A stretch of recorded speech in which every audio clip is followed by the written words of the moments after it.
Welcome back to Thasmin Endurance, and this episode is going to be about the Power of the Doctor. I did a 5-minute review, and I hope you enjoyed that because it was really fun to do, and it's a bit of a icebreaker and a bit more, bit precise, but there'll be more of them coming along the way from Doctor Who to Star Wars, so you're going to be in for a treat. And this video and podcast will be about, of course, my more detailed and thoughts of the episode, because I feel like there's a lot to talk about. I don't know if I'll get all I want to say in here, but I just want to talk about it and give some positivity and love to Jodie Whittaker, because she's my Doctor, and I just wanted to really give my thoughts on the whole episode as I can. I'll also do a written review on Doctor Who, why my Doctor Who, so please stay tuned for that when it comes out. So I want to start, and let's begin. Jodie Whittaker, for me, was one of the best parts of the episode. I just felt for her Doctor a lot. I've always been a huge supporter. I've always had this connection, and I'm going to miss her because what she did was phenomenal, and she definitely ended on a high. Yes, she avenged some of the issues with similar plots in the past.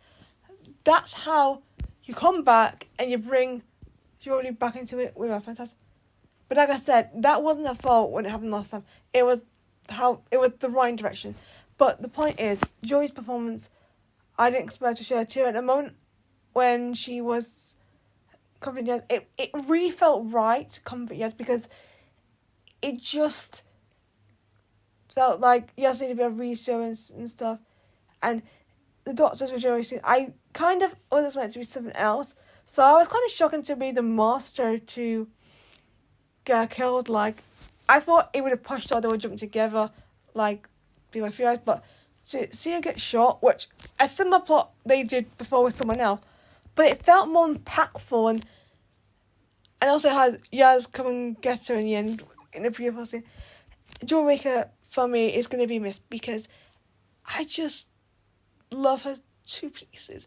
And I hope she returns one day because she's really made an impact for me. I'm hoping maybe they'll try a few more again, but I'm not sure.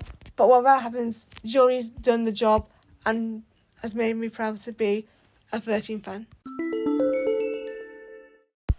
Mandy Girl came here to conquer, and she did.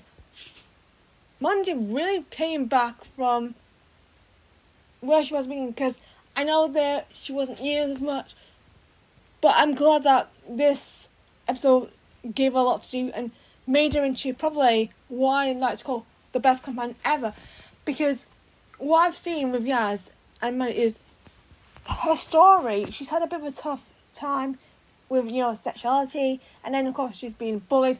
Bad bullies, I'll say. Absolutely bad bullies. And it's been tough, but the Doctor and her friends, Graham, Ryan, Dan, they've helped make Yaz become the best person, and also with support from other commanders who've been in the same position as her. It really gave Yaz the push to come on and save the Doctor when she needs, and also I love the fact that she respects the Doctor a lot to not say goodbye, because she knows how the Doctor feels, and it just makes Mandeep's story and ending more compatible. And that last line where Mandeep says, of course she's okay, she's a Doctor, it really shows that the Doctor will have an impact in memory on her, and it just shows that Yaz can move on with life but still have a huge love and respect for the Doctor for what she's done, and hopefully get somewhere and hopefully have more success in the future, because that's what I like to call an exit. I love the classic companions because it made me realise how much the show has gone on, and also it kind of makes me feel happy that modern hero and classic can mix for one episode. And John Filson and Sophie Ovid, for me, did a phenomenal job, and I'm glad that they got a big role, and it just made them stand out. Janet's amazing moment's gonna be her no, because that's what she was known for, and I always knew her for that from watching Classic Who.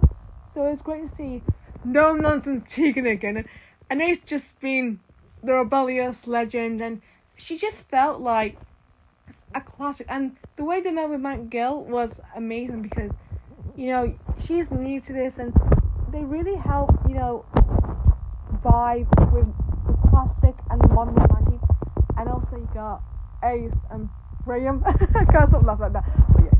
And also William Russell, Katie Manning, and Bonnie Langford appearing at the end. It was just so beautiful. I mean, I just loved it because I just felt they were amazing, and it just felt that scene just really shows, especially with Yaz's confidence of what now leaving, it helps her, but also allows Dan and Graham to join forces and have that chat because they needed it. And then yes, they left with ease, but it was nice just to see that modern and classic vibe together for one scene, and ties into the next scene, which is the most beautiful moment. So I'm just so happy that Gemma managed to do this, and there's more to come. The Daleks, the Cyborgs, Thasmin, and of course Ashes were really intimidating and great as villains this time. Ashes' defeat was more impactful than it was last time, but hey, that's okay. I mean, some people do better later on, and that's nothing to be ashamed of at all. And I think that's definitely been working with the Seven and the Master. Does feel like it can be seen a bit generic to me, if I'm going to be honest. However, it works really well in their favours. And that good Dalek, I mean, they were great villains, and yeah, no, they didn't overshadow each other on the Master, which was a good move. So, and the use of the Currents due to the Cyborgs and the Master, it felt really awful, but very upsetting. And some people have said not on YouTube, on Twitter, that it shows similarities with the Doctor's originality, and that's what makes their plot with the Chronicles and those villains so sad and beautiful. Sacha Dhawan came back as the Master with a phenomenal force. I wasn't a fan of how he was written in his last appearance, because that kind of was like, it kind of affected the Doctor in a way. So I was just glad and great to see him come back and say, bam, I'm back. And it is quite hard because it is his last appearance, and Sacha really has given 100% to this role and definitely performed at his best. My favourite thing was when he turns into the Doctor because he's still in a regeneration, and I'm like, oh man, what are you doing? And part of me thinks that he's definitely not thinking straight, because that's the Master's problem in my opinion. I always see him as the person who thinks, oh, I'll just go for it, and doesn't think, and that's the problem. That's his weakness to me.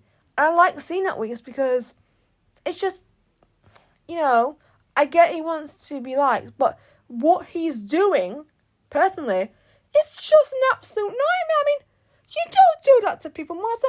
What were you thinking? Oh my, man then. But that is his role. We're meant to hate him, and that's the thing. Sacha does a great job of this, and I mean, he kind of gets the Master gets a taste of his own medicine, and while it's like, and then going back to the fact he doesn't listen, he should have read that might cost him his life if he tempted if it was degeneration and brought back his body. I mean, I get it's the damage of the machine, but that just is such an absolute, you know, it's crazy. And killing the Doctor, man, just because you can't be Doctor, like, man, grow up, don't be like this. But furthermore, it does lead to some intriguing scenes, and I kind of like the fact that even though I am so upset by it. The Master definitely is seen as the Doctor's worst enemy, and it's just going to see him act like this and lose trust, because if he didn't, he would not have killed the Doctor then, or nearly caused him to fall in the past. So Sasha did a really great job of it. I felt the whole Thasmin story ended up beautifully, and it's sad that they never got the chance to, kiss and stuff, or do things properly, but that's the thing with the Doctor. And as Jim said in a recent interview, I feel like the story shape of it is really nice, but I think it feels right for the Doctor. Let's be honest, it's not only a doom romance, because the Doctor's not going to be the Doctor quite soon, So really, it's designed to come to that point where it can't. We've all had those romance where you go, we should be together, but it's impossible, and that's the story you wanted to tell about that. And I think that's a great point, actually, because I've seen a lot of these 10 Doctors, well, more than 10, and when he did it, something didn't work for me, and that's just, maybe it's just down to the taste, maybe it's just down to the writing, but that's just the way it goes, and it won't work for everyone, but I do feel I have to give them props for that, because they gave it a go. Was it good? No. Could have been done better? Yes. But luckily with Thasmin, it was able to build bridges and show that LGBT romance can be done in a good way, and that's what it did. I grew from not being the hugest fan to becoming a fan and feeling moved by their story. And that's what matters when I see a good story. And they deserve a lot of love for it. And I get people aren't happy, and I get that. But I think at the end of the day, it's all to do with what can they do, how can they get it right, but also how can they allow people to be one of it. It's what happens in the end.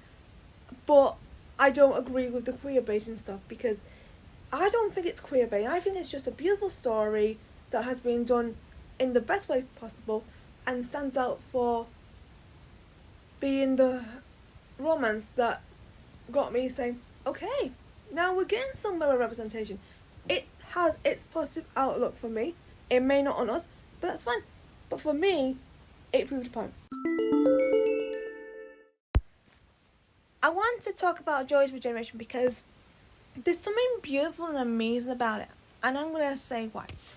I like the brightness, the hopeful.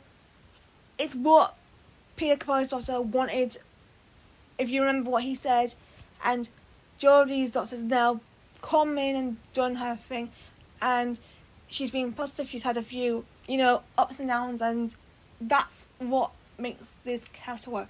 And I like the fact that she's more optimistic, and she's saying, yes, I'm sad it's over, but tag you're it is like the beautiful, positive transition to move forward. And that's what makes it, this projection, so special. I just feel like, I guess, if I'm going to say something about yours, they're definitely good. I'm gonna be honest. Some are good, some have a bit of a little thing problem, but I think with this one, it just felt that it's one of the strongest and more optimistic regenerations, and I feel like that's what makes it one to beat, because I just think it's just so strong.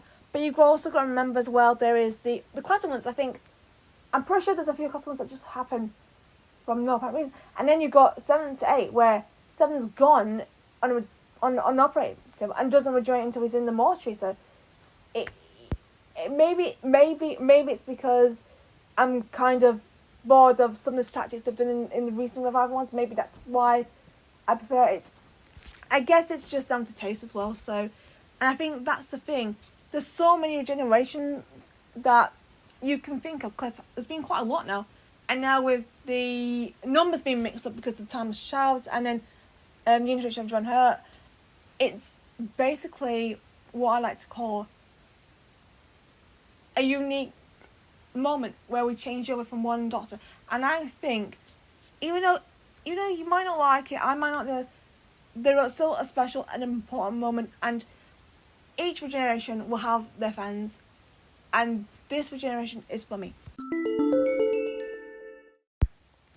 David Tennant has made a statement on his return, and I'm so glad he did, because he definitely is, to me, the outsider going into 2023, because of Pedro Pascal, David Whittaker and Tom Hiddleston and all that. They're all kind of threats to him, and I'm worried, or was worried, that he would be honest. But there is still the worry, but from what we saw in that trailer, and his first scene shows that the Doctor has never left David Tennant, and will continue to do so. So I'm intrigued to see if Russell can pull on something different and validate his last line, which I think would be a good character move, and especially coming from someone who saw potential but doesn't like how it was delivered. That's what makes me happy that there could be a solution. So I'm excited to see what David can do. Here is my favourite piece of dialogue from this episode. A wise person once said to me, goodbyes only hurt because what came before was so special. Oh, and it's been so special. You and Graham and Ryan and Dan, nobody else got to be us. Nobody else got to live our days. Nobody. And my hearts are so full of love of all of you. Oh, I've loved being with you, Yaz. And I have loved being me. I think I need to do this last bit alone. My final thoughts are, this is just one of the best episodes I've seen of Doctor Who. There are things that it could have gone a different way, but still be as good as what we got, because, to be honest, there's a lot of ways this could go on. If it went more 13, then it wouldn't have changed the outcome. It would not, because any way you do it, the Power Doctor just is the perfect ending for Jodie Whittaker. And also Matt Gill gave her best performance, and like I said, Thasmin is one of the best ships for a Doctor companion romance. And if there's so much of that there, but not heavy and more simplistic, then that's where I feel that the show should go. But I don't think it would be the correct route. So I feel that this stands more as a one-off. But the monsters, Sacha Darwin, and of course, David Tennant and everyone, it was a great effort, and they should be proud of it. And also, William Russell, because Ian Chesterton, legend. So it was the perfect final result for the Jodie era.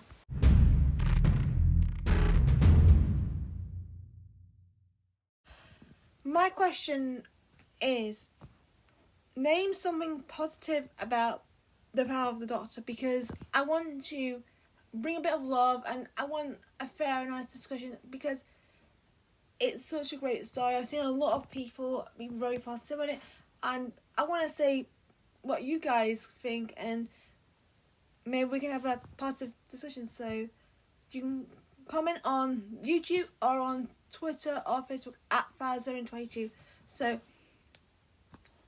let's have a great conversation. In my next podcast, I'll be joined by Yona Kuratomi as we will be discussing Thasmin. Please check out the podcast I did on the channel, and I'll put the link down below for you guys to check, because it's a good episode and we talk about the Power of the Doctor.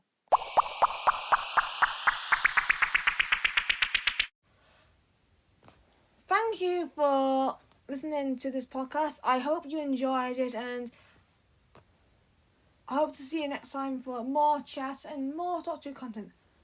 Bye, everyone.